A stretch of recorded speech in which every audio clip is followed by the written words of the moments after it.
ABC, it's Greeno. Just wanted to do a quick update. Took some stuff in to trade in. Had some doubles and some cheap stuff I picked up new and traded in.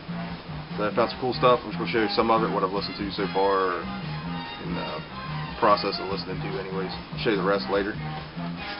What's playing now, and it's pretty killer. Slaughter's Big Ripoff, the soundtrack from James Brown. This is a brand new pressing. I found it sealed for like $11. 180 gram vinyl.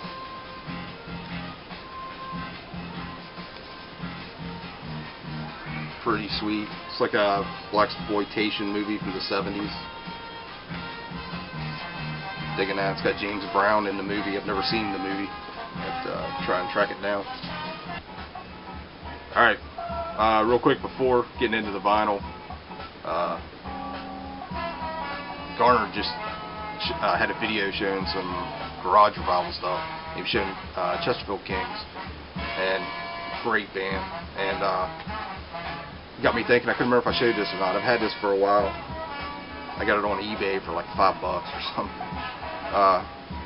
It's a movie they did, Where's the Chesterfield King, back in like 2001,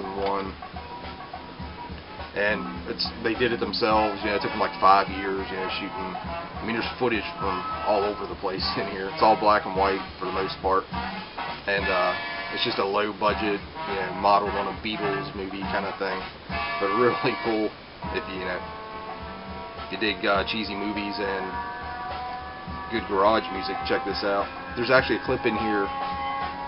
It goes to color, and it's like a 60s garage or a 60s surf band. And I was like, man, who is that? That is like really cool. And as I'm watching it, I figure out it's them. They're so good.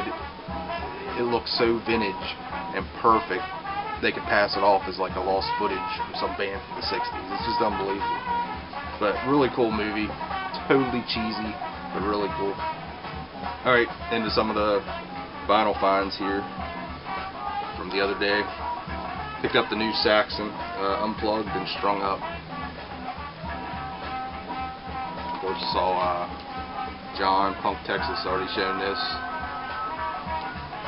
But really cool gatefold. Haven't got all the way through this yet. It's a 2 LP set. Listened to the first one so far, really dug it. This was the first thing I threw on when I got home. Just haven't got back to the second record yet. Grabbed this. I've never seen this before. It's actually really cool. It's Deep Purple, last concert in Japan. And it's like it's an import from the Philippines from 1978. It's with David Coverdale and Tommy Bolin and Glenn Hughes and whatever that is, Mark 75. I can't keep track of all that, but I actually like this lineup. You know, the Stormbringer and all that. So, this was really cool, man. I mean, I'd never seen this before, and it sounds great. And it's on Path Marconi, licensed through EMI. So definitely cool. Showed this for a second, dropped the needle on it in the vinyl flat video just did, showing how I got the warp out of it. I picked this up brand new, and as you can see in that video, it's just warped. It was warped to shit. Vinyl flat got it right out. Everything's great. It's Blood of the Sun, and I believe this is their first album. If you haven't checked these guys out, you know, and you love that 70s hard rock kind of thing, check them out. It's kind of a rotating lineup. The main guy is this Dave Grider, who plays organ and piano and all that stuff. And there's always different singers. But this one's good.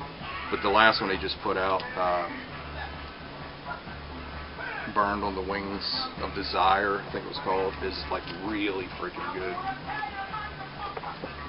It's kind of a blind buy. The guy at the shop's telling me about it, and so I grabbed it. It's a Gunslinger Earthquake in E minor. This turned out to be really good. It's just an indie release. It's on Rock Savior Records from 2009. They're a three-piece, and this the bass player singer is Alan Davey. And evidently he was it had something to do with Hawkwind. I don't pretend to know all the members in or have been through Hawkwind other than Lemmy.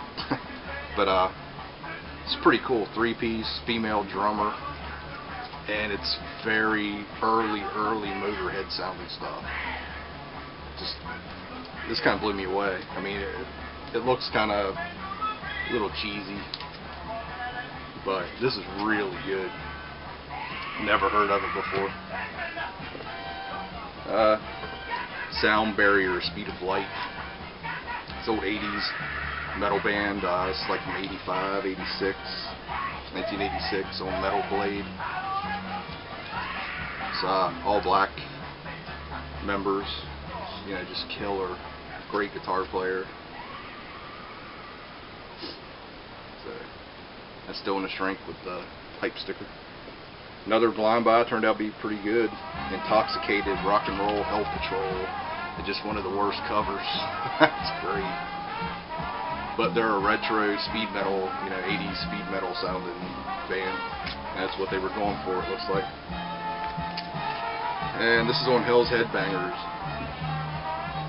But really cool. They do a cover of The Chase is Better Than the Catch and Motorhead. So ended up digging that. And then finally found volume 3 of the US Metal series on Shrapnel in like beautiful shape.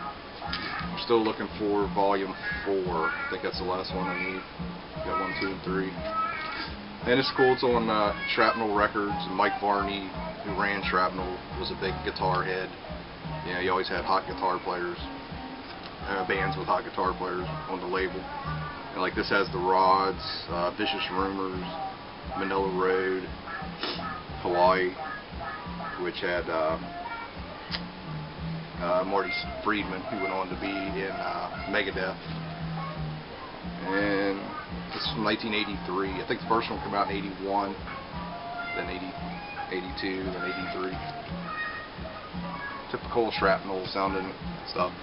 That's it. Just want to make a quick video, and I still got more to go through that I picked up the other day. Might throw up a couple more videos here. Vacation, just hanging out.